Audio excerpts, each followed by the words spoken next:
Hi friends, welcome back. పేచి Prime వీడియోలో తెలుగులో కూడా స్ట్రీమింగ్ అవుతుంది. డబ్బింగ్ అయితే బాగా చేశారు. 1 hour 48 minutes ఉంది. ఫ్యామిలీతో పాటు చూడొచ్చు. అడల్ట్ కంటెంట్ ఎక్కడా లేదు.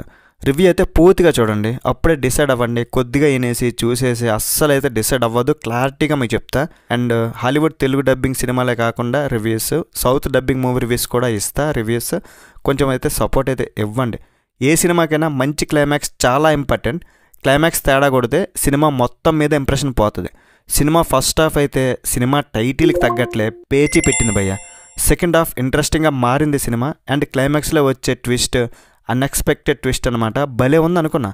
వెంటనే ఆ క్లైమాక్స్ మాత్రం రాడ్డు రంబోలా. ఏం చేయాలో ఏం తీయాలో తెలియక, ఏం చెప్పాలో తెలియక మధ్యలో వదిలేసి ఏమనుకోవాలి మేము ఇంకంతే. పోనీ దానికి ఏమైనా సీక్వెల్ ఉందా లేదో తెలియదు. శుభం కార్డువే అని ఒక సినిమా, వెయిటింగ్ ఫర్ పార్ట్ 2 అని చెప్పాలి. ఏదో రామ్ గోపాల్ వర్మ అడవి సినిమా చాలామంది చూసుంటారు కదా. నేను థియేటర్కి వెళ్ళి బుర్ర బాదుకున్నా. ఈ సినిమా ఎండింగ్ కూడా అలానే తయారైంది. సరే, ఇప్పుడు మ్యాటర్కి వద్దాం. మరి మూవీ ఓవరాల్ ఏమనిపించిందంటే, ఈ మూవీ సగం మందికి నచ్చుతుంది, సగం మందికి నచ్చదు. నాకు కూడా సగమే నచ్చింది, అది కూడా సెకండ్ హాఫ్, ఒక్క క్లైమాక్స్ తప్ప. అయితే మూవీ మీద మిక్స్డ్ ఫీలింగ్స్ ఉన్నాయి. చాలా పోర్షన్స్లో నాకు బాగా అనిపించింది. హర్రర్ మూవీ ఫ్యాన్స్ కొంచెం regular type of horror thriller కాకుండా కొంచెం గ్రాఫిక్స్ లేని ఒక హర్రర్ మూవీ చూడాలంటే కొంచెం లోగా పెట్టుకుని ఎక్స్పెక్టేషన్స్ ట్రై చేయొచ్చు. మరీ వరస్ట్గా అయితే ఉండదు భయ్య. యావరేజ్ టు బిలో యావరేజ్ ఆ టైప్ అనమాట. నాకైతే టెక్నికల్గా మూవీ ఎక్సలెంట్ ఉంటే, వీకెస్ట్ గోస్ట్ ఉంది. తన బ్యాక్ స్టోరీ అంతేం బాగోలేదు. అండ్ మూవీకి బాగా ఎవరు హార్డ్ వర్క్ చేశారంటే సినిమాటోగ్రాఫర్.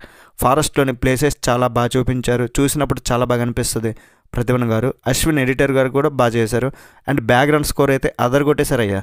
ప్రేమ మ్యూజిక్ డైరెక్టర్ రాజేష్ మురుగేషన్ గారు. సౌండింగ్ అయితే అదిరింది. ఫస్ట్ 10 minutesలో ఒక హర్రర్ సీన్ వచ్చింది. 25 minutes వరకు మళ్ళీ ఏముండదు. మళ్ళీ అక్కడ ఒక 10 minutes కొంచెం ఇంట్రెస్ట్ అయితే క్రియేట్ చేశారు. మళ్ళీ సెకండ్ హాఫ్ మూవీ బాగానే వెళ్తుంది అనుకున్నా. అక్కడ వచ్చే ఫ్లాష్ బ్యాక్ అంతా రొటీన్గానే ఉన్నా ఓకే, చూడడానికైతే okay. And unexpected twist, conclusion లేని క్లైమాక్స్ మూవీని అయితే దెబ్బతీసినాయి. ఫారెస్ట్లో ట్రెక్కింగ్ చేయడానికి 5 ఫ్రెండ్స్ వెళ్తారు. వారితో పాటు ఒక ఫారెస్ట్ గార్డు, నిషేధించబడిన ఒక ప్లేస్. దానిలోకి వెళ్ళి ఎలాంటి ఇబ్బందులు పడ్డారో, అసలు ఆ పేచి దెయ్యం కథ ఏంటన్నదే మూవీలో చూస్తారు.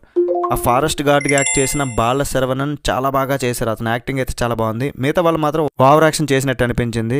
హర్రర్ రొటీన్ స్టోరీ అయినా సరే టేకింగ్ కొద్దిగా డిఫరెంట్గా తీశారు. గ్రాఫిక్స్ టెక్నిక్స్ని యూజ్ చేయకుండా మేకప్ అండ్ ఎడిటింగ్ ద్వారా కొన్ని సీన్స్ తీశారు. ఆ దయ్యం జంప్ స్కేర్ సడన్గా మాయమైపోవడం, మీద పడినట్టు అనిపించడం, ఆ సీన్స్ బాగున్నాయి.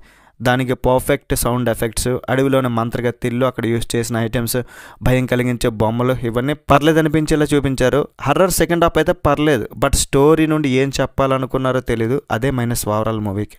ఓవరాల్ ఈ సినిమాకి నేను ఇచ్చే రేటింగ్ ఎంతంటే 2.75 out of 5.